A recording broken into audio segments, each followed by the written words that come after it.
This is One Broke Gamer Girl, and this is my review of Marvel's Guardians of the Galaxy, a Telltale series, Episode 5, Don't Stop Believin' for the PlayStation 4.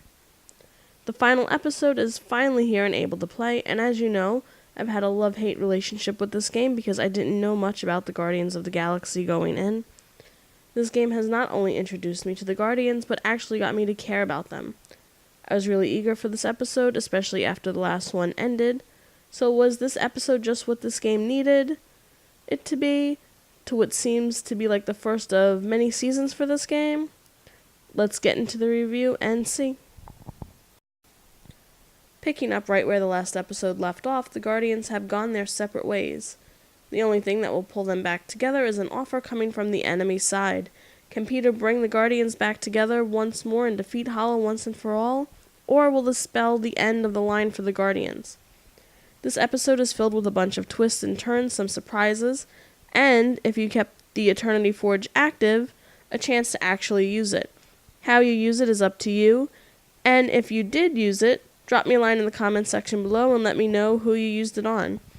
This all leads up to a pretty stellar open-ended finish for a game that grew on me with each episode.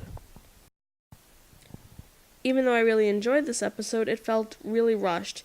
Not rushed like the developers just put out anything to have a final episode, but rushed in a way that the story was just sped up and it could have been longer. I enjoyed Groot finally having his flashback moment using Mantis, and you were able to see how the Guardians actually came together. As much as I didn't like Groot all that much at the start of this game, he's grown on me, and I loved playing the flashback as him. I also enjoyed how this game tidied everything up and put a nice little bow around it for the end, leaving the game open for more possible seasons, but also ending it if Telltale decides not to go on with this franchise. All in all, it was a really great way to end the season. This is for all my Mass Effect 2 fans out there. Okay, so there was this one scene in the episode where you have to assign certain team members to do certain things, and the way it's done just felt like a huge throwback to Mass Effect 2, where you had to assign the right people to the right job or they would die. I actually agonized over this decision in the game just like I did the first time I played Mass Effect 2. Sorry I couldn't save you the first time around, Miranda. This was mostly Rocket's fault, as he commented, "Are you sure you want to use so-and-so for this task?" Anyone else play this episode and feel the same way about the scene I'm talking about? Let me know down in the comments section below. The playability of this game was a little bit of a problem, as it felt like this game spent about a quarter of the time actually saving and loading. This became a problem as it felt like the game was going to stall on several occasions. I hate sitting there and trying to enjoy the game only to see the loading screen is taking so long and thinking it's going to crash. Not only does it mean that I have to start from whatever checkpoint that Telltale deems was my last checkpoint, but it also ruins my videos. This was a problem this time around, even though the game didn't crash. When the loading times stall, it's not really a good thing. Other than that, the QuickTime events were on point like they have been for every other episode for this game, and I once again really enjoyed how the big battle scene utilized every Guardian in order to make one epic scene. The graphics for this game have been the same as they were for the past 4 episodes. They were still a little too cartoonish for me, and I really wish they would have went the Batman route with the graphics and made them a more comic book style type of graphic. Anyway, I didn't let it bother me this time around because I knew it couldn't be changed this late in the game. I'm not sure if it can even be changed if they do another season. Finish this episode and you'll get your final 6 trophies needed for this game to unlock the Platinum Trophy. Amazing, right? A Platinum Trophy just for playing the game. Although I do enjoy these heavily story-based games where you have to make decisions and you get trophies just for playing, they do sometimes feel like a consolation prize because you really aren't working for them. These games are easy, plain and simple. There isn't anything out of the ordinary that has to be done.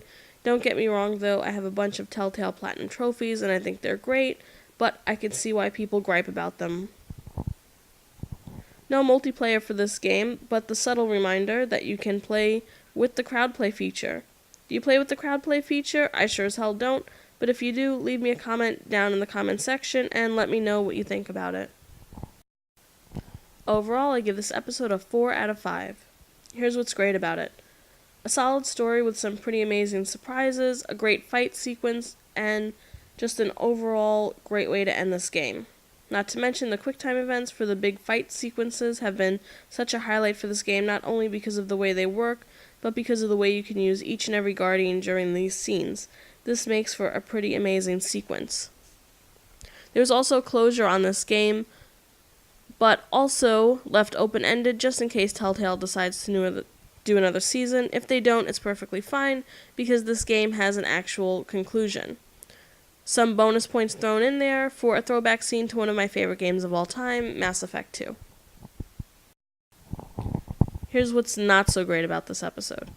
The loading times were really off for this episode, and on more than one occasion, it felt like this game was going to stall. I hate sitting there and just waiting to see if it's going to stall or not, hoping really hard that it doesn't because I'm already so deep into recording the episode that if it stalls, I'll have to start from scratch again. Also, stalling and crashing is just not good. This episode didn't do it, but it acted like it could have.